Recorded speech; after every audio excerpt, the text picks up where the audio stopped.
Hey, are you a beginning photographer and you just got a camera, or maybe you've had your camera for a while and you're still wondering how you can get consistent results outside or consistent results inside, and maybe you're even wondering what settings you should start with for a dark room or outside in the bright sun? Well, in this video, I'm going to cover that for you, and it starts right now.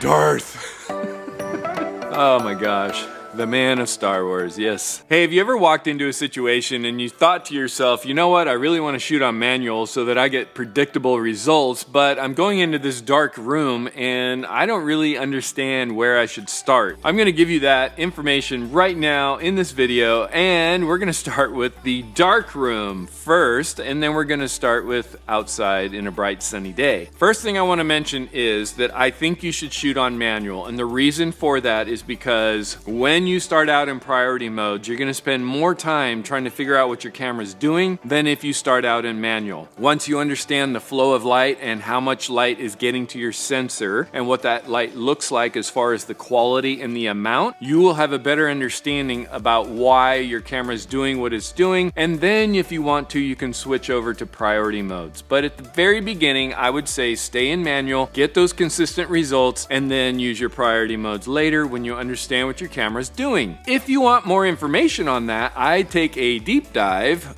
in this video right over here about exposure settings. I also talk about the flow of light through your camera, and I throw out the window the use of the exposure triangle, which quite frankly I think confuses most beginning photographers. So I walk into a dark room. The first thing I'm going to do is I'm going to open up my aperture as wide as it will go. Some lenses have more light gathering power. Oh my God, this thing's heavy. Than other lenses. That light gathering power is actually dictated by the front element, and that is a decision that you're going to make at the camera store or online when you buy the lens. It's also going to be a decision that you make when you know that you're going into a dark room and you're like, okay, I'm going into a dark room. What kind of lens should I use?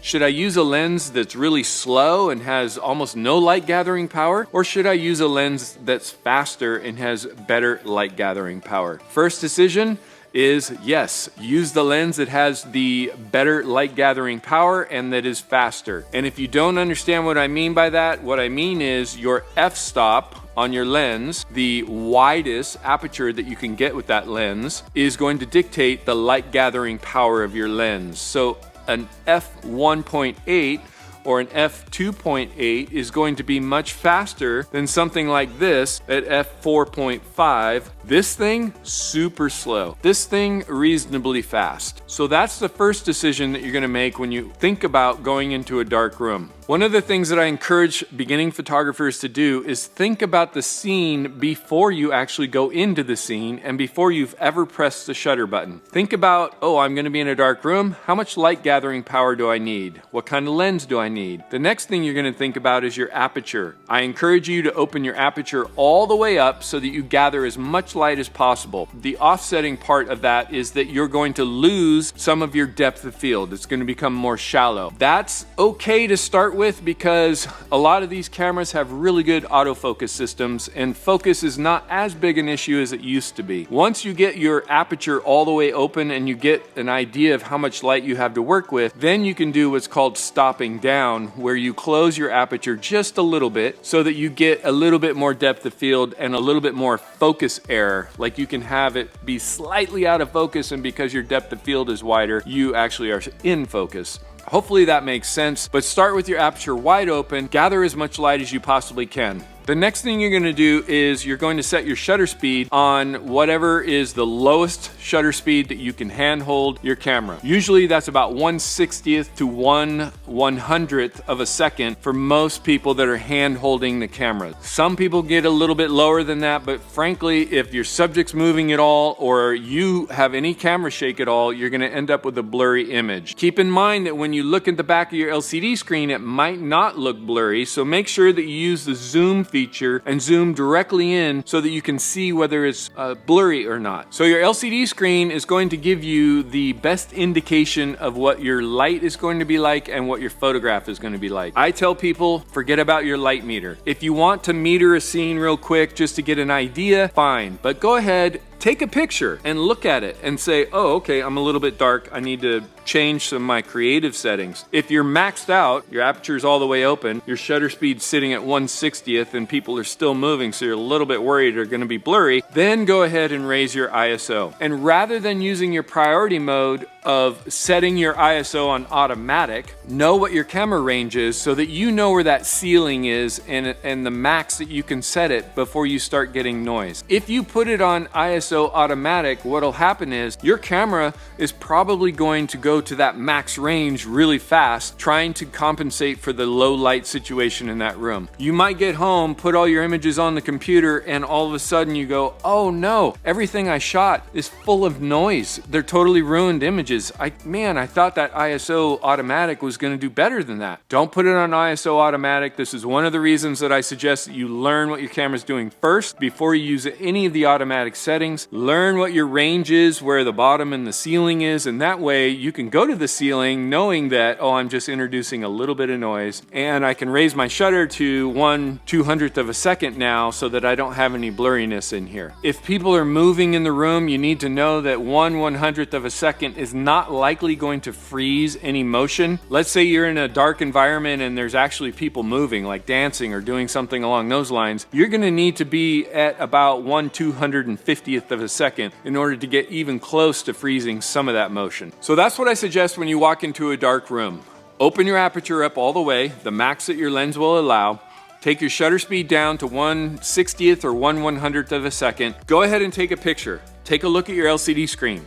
If you're still dark, that's where you're gonna raise your ISO. Because you've already tested your ISO range, you know what the ceiling is of your ISO before it starts introducing some noise into your image. Go ahead and raise your ISO till you hit that ceiling or somewhere in between. Take another picture, take a look at it and go, okay, I'm good to go. Click, click, click, click, I'm ready. I have a shutter speed video, which I'll put right up here. I also have a depth of field video, if you're wondering about your aperture. And I also have a video about exposure and what exposure, why you should stay on manual, and how I think about the flow of light and the creative decisions that you make along the way that affect how much quality and the amount of light that gets to your sensor. Your sensor is where all of that light is converted to data and stored on your SD card in your camera. That's how I approach a dark room. How do you shoot on a bright sunny day when the sun is out in full, there's no clouds or anything else? The cool thing for beginning photographers is that the front element or the speed of your lens does not come into play outdoors as much as it does indoors. Indoors, the person with the bigger front element is going to have more creative flexibility than the person with the small front element not gathering much light. Outdoors, you typically don't run into that situation where the front element is really playing a large role. If anything, sometimes you have to make adjustments because you're gathering too much light. So the sun has not changed in a long, long time. It is still consistently the sun. There's something called the Sunny 16 rule, and that is a shutter speed of 1/125th of a second, an aperture of f/16, and an ISO of 100. Now, I'm not the type of person that likes to start at f/16 unless I'm shooting some landscape or I need that wider depth of field. I prefer to have the background a little bit more out of focus, so I will bring that down to usually 5.6 for my aperture. When I do that, I have to make adjustments somewhere else. As you can see, if I don't make adjustments, it's literally just gonna blow out the whole photograph and it'll all be white. So I have to take my shutter speed up to compensate for the fact that I made my aperture wider. That happens to be 1/1000th of a second, which is a thing that I remember in my mind, and you can always remember these because that lighting situation's not gonna change. So 1/1000th of a second at f/5.6 and ISO 100 is the same equivalent as starting at the Sunny 16. One of the things about shooting outdoors is clouds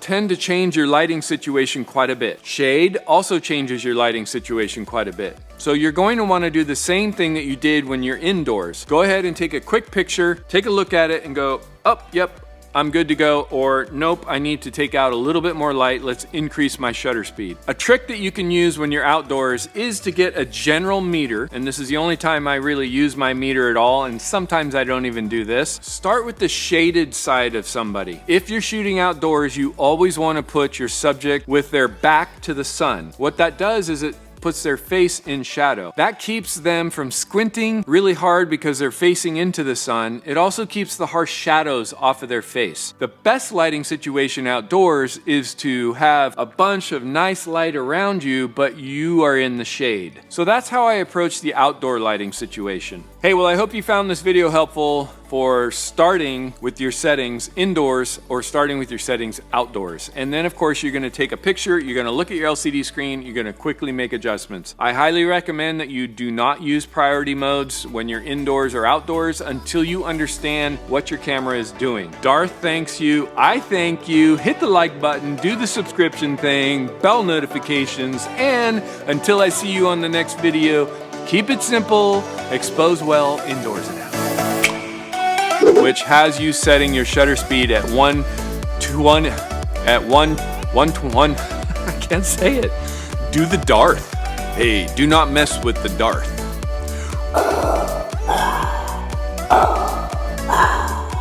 Luke, Leia is your sister. What a different movie that would have been, huh? Oh my god, that is hilarious.